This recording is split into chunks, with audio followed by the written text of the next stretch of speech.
nessas incursões do Eduardo Bolsonaro nos Estados Unidos, né, nessa repercussão, eu tenho dito aqui que é uma trama golpista. A trama golpista continua, né? Ele está nos Estados Unidos articulando pressão ao judiciário brasileiro, é a continuidade da trama golpista. E a gente tem esse vídeo aí do Rogério Corrêa falando sobre a tornozeleira eletrônica que ele quer colocar no Bolsonaro, não é isso? Eu não recebi o vídeo, desculpe. Você tem aí, mano? A gente tem aqui, eu vou subir o vídeo, então. Eu tenho aqui, eu vou subir aqui no estúdio. Fazer uma observação enquanto o Ivan Longo sobe o vídeo, que é isso que vocês estão dizendo, viu, Plínio? E é o que eu disse sobre a semana que vem, quando de fato acaba o carnaval. Quer dizer, o carnaval vai embora, tem bloco domingo em São Paulo, tem bloco. Eu acho que o carnaval leva mais uns 3 meses. Mas, enfim, o Congresso, a partir de segunda-feira, o bicho vai pegar, porque você vai se aproximar a denúncia primeiro, né? Daqui a pouco vem a denúncia, a formalização da denúncia ou não contra os acusados, e em seguida você tem o julgamento. Você imagina só o clima dentro do Congresso e combinado com a pressão externa sobre o STF, sobre o governo Lula. Esse ano... Tem um adendo, viu, Azen, que é interessante também, que esse ano o Lula indica mais um ministro para o Supremo Tribunal Militar, né? E quem assume lá é uma ministra, a primeira mulher, que foi indicada pelo Lula lá atrás, se não me engano, em 2007, né? A primeira presidenta do STM. Então, assim, eu vou até trocar umas figurinhas com o Kleber tem bastante fonte nesse meio militar, para ver como é que está isso ali também, porque me atiça muito curiosidade. Você pode ver que também, assim, o Tomás Paiva saiu meio de cena, ele aparecia bem mais, saiu de cena, né? Então, sim, existe uma questão aí que envolve os militares, e isso envolve diretamente o interesse dos Estados Unidos, porque o golpe aqui só não foi adiante porque quem estava na presidência dos Estados Unidos à época, o Joe Biden, não tinha interesse em dar um golpe no Brasil. Agora, com o Trump, isso muda de figura, né? Mas é legal. Vamos ver esse negócio, esse vídeo do Rogério aí, né? Tá pronto aí? Vamos. Já subi aqui, só para acompanhar do Fórum Café e explicar para vocês. Mandar um abraço para a companheirada do Fórum Café e explicar para vocês as medidas que eu e Lindbergh tomamos ontem à tarde, no sentido de evitar a fuga de Jair Bolsonaro. Nos parece claro que o plano é esse. Eduardo Bolsonaro já está nos Estados Unidos há muito tempo, e a ideia é que eles planejem uma fuga e de lá eles vão ficar atacando a democracia brasileira com essa estratégia de golpe continuado, que é isso que eles querem. Aliás, é o que eles tentaram até o dia 8 de janeiro, onde falharam, mas não desistiram da ideia. Então, o golpe continuado é a estratégia bolsonarista, a estratégia neofascista para o Brasil. A ideia é fazer sempre uma instabilidade do governo e, ao mesmo tempo, das instituições democráticas, fazendo com que o povo desacredite nas eleições, na democracia, e aí, com a força, inclusive, de mídias sociais, de Elon Musk e outros, com a ajuda de governos neofascistas como Trump, eles vão fazendo os ataques às democracias no mundo. Isso é o que tem sido feito de maneira geral. Então, não tem nada que nos diga que será diferente. Então, o Bolsonaro vai se tornar, em breve, réu. Ontem foi o último dia da sua apresentação de defesa, se é que existe defesa, para o crime grave que ele cometeu de atentar contra a democracia brasileira com formação de quadrilha. Então, ele vai virar réu e a pena é muito forte, muito grande. Isso pode chegar a 30 anos de cadeia, como foi o cálculo que nós fizemos na CPMI. As provas da Polícia Federal são enormes, vocês conhecem bem. Então agora o que resta, Jair Bolsonaro, é planejar essa fuga. Como nós estamos assistindo isso, nós não podemos permitir. Então nosso pedido e nossa representação à PGR, vamos fazer também ao Supremo, é que eles possam vigiar Bolsonaro de perto. Isso significa que ele tenha que andar com tornozeleira para saber onde está, que ele só pode sair de Brasília com autorização judicial, e que também se afaste das embaixadas, porque ele já foi para a embaixada da Hungria e ficou lá 2 dias. Já tem dito que se quiser fugir, foge. Então, se não houver um monitoramento dele, a fuga virá. Então, nós estamos pedindo isso à PGR e esperamos que isso possa ser alcançado. Uma outra alternativa seria a medida provisória, seria solicitar também que ele cumprisse pena desde já, né, com prisão preventiva. Mas isso depende de outros elementos comprobatórios. Mas a questão da fuga é fundamental, porque a própria Polícia Federal disse que ele tentou essa fuga, ele tinha um plano para isso, e depois, antes do 8 de janeiro, ele acabou fugindo também para os Estados Unidos, mas que já tinha plano de fuga do golpe escrito há muito tempo.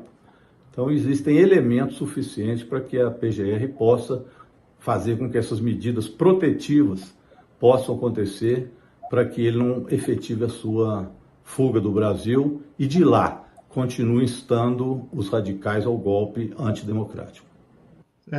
Vocês percebem que eu acho que o Rogério Correia, ele captou a estratégia, né? Porque, assim, a defesa do Bolsonaro não é técnica, é uma defesa totalmente política e questionando o processo, né? Não questionando o mérito. Dessa maneira, eles tentam, de alguma forma, arrastar essa ação penal, arrastar esse julgamento, fazendo questionamentos sobre os ritos, né? Falando sobre delação do Cid, falando sobre competência do Moraes, falando sobre onde deve ser julgado, enquanto o Eduardo Bolsonaro e companhia articulam essa pressão internacional nos Estados Unidos. Daí o risco de fuga do Bolsonaro, né? Daí o risco de fuga do Bolsonaro. Esse vídeo do Rogério, excelente, viu, Ivan? Parabéns por ter trazido esse vídeo do Rogério em cima da hora. O Plínio que trouxe. O Plínio, então, parabéns ao Plínio por ter trazido em cima da hora o vídeo, que acho que você pediu ontem à noite para o Rogério explicar, né? Por que ele pediu tornozeleira. Lembrando uma coisa, Plínio, se você é um juiz, Plínio, vamos colocar a toga no Plínio agora. Você é o juiz. Você vai lembrar que o Bolsonaro já fugiu. Ele já fugiu. Ele fugiu para os Estados Unidos. O que ele foi fazer nos Estados Unidos? Não entregou para o Lula e fugiu para os Estados Unidos. Foi uma fuga aquilo. Anderson Torres, que ele colocou para comandar a Secretaria de Segurança, também fugiu para os Estados Unidos antes do 8 de janeiro. Então, existem... E o Bolsonaro foi para a Embaixada da Hungria. Então, existem antecedentes que dão razão ao que disse o nosso deputado agora. Você concorda comigo? Isso é bem claro, né, assim, a gente tem falado disso aqui há muito tempo, né? O Bolsonaro tem uma característica, que é uma característica muito forte dessas pessoas, né, desses homens brancos que são protegidos com seres armados em volta. É um grande covarde. Quando ele se vê sozinho, entregue aos leões, né? Ele não aguenta e não vai, ele de forma alguma ele vai se submeter a uma prisão, né? É igual aconteceu com Trump nos Estados Unidos. É igual aconteceram com os militares aqui no fim do regime militar. Por que eles foram negociar anistia? Porque o que eles faziam com a Dilma, o que eles faziam com os prisioneiros políticos, eles... desculpa a expressão, mas se cagam de medo de acontecer com eles. Teve um dos militares aí que desmaiou quando a Polícia Federal chegou na casa dele. O Cid chorou copiosamente na delação. Então, o Plínio, o Cid é treinado para a selva. O Cid é Kid Preto. O Cid é o cara da elite da tropa brasileira. O Cid não é um soldadinho raso, não. Ele é o cara de botar a faca no dente e ir por baixo d'água, como a gente vê nos filmes de Hollywood. Ou seja, aí o Cid chora, ele desmaia. Eu nunca vi isso.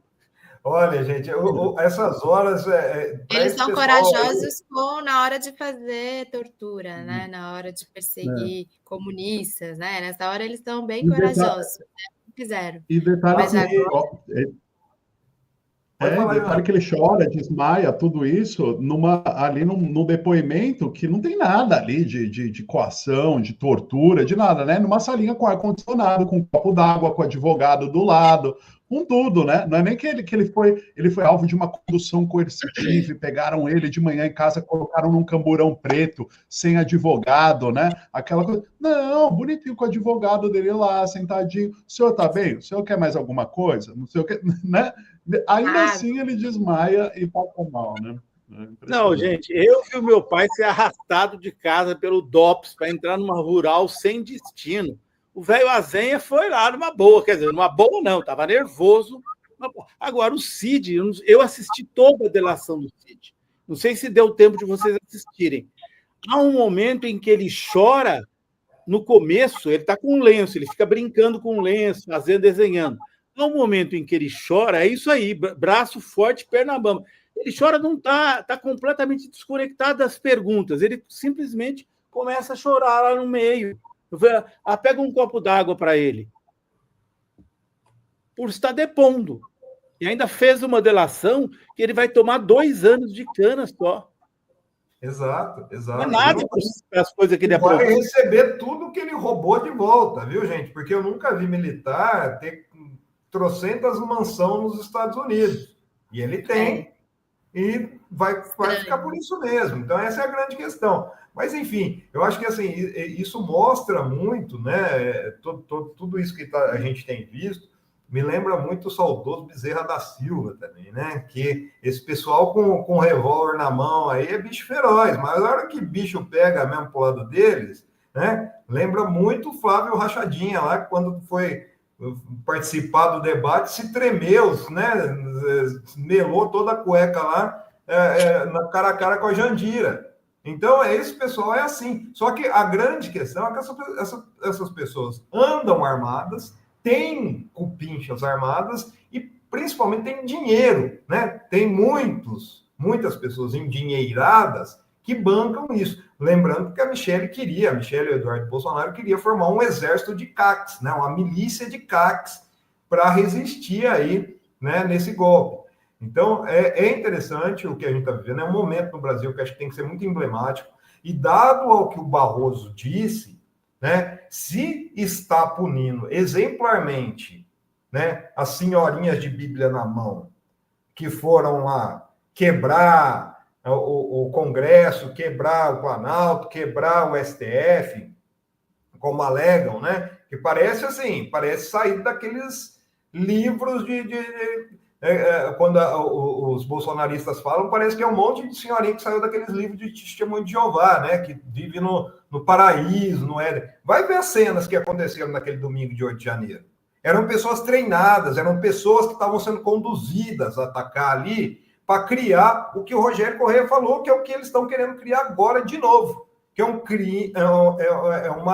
clima de instabilidade institucional. Então, essas pessoas têm que ser punidas exemplarmente. E se o cara que jogou pedra no STF está pegando 14, 17 anos, tem que ser pena máxima para todos, né? Só assim, como disse o próprio Barroso, a gente vai se livrar dessa sombra que existe da ditadura, porque só aconteceu o que aconteceu aqui porque não teve militar punido lá. Você vê lá o assassino do Rubens Paiva, que está vivendo tranquilamente no apartamento dele de milionário lá em São Paulo, né?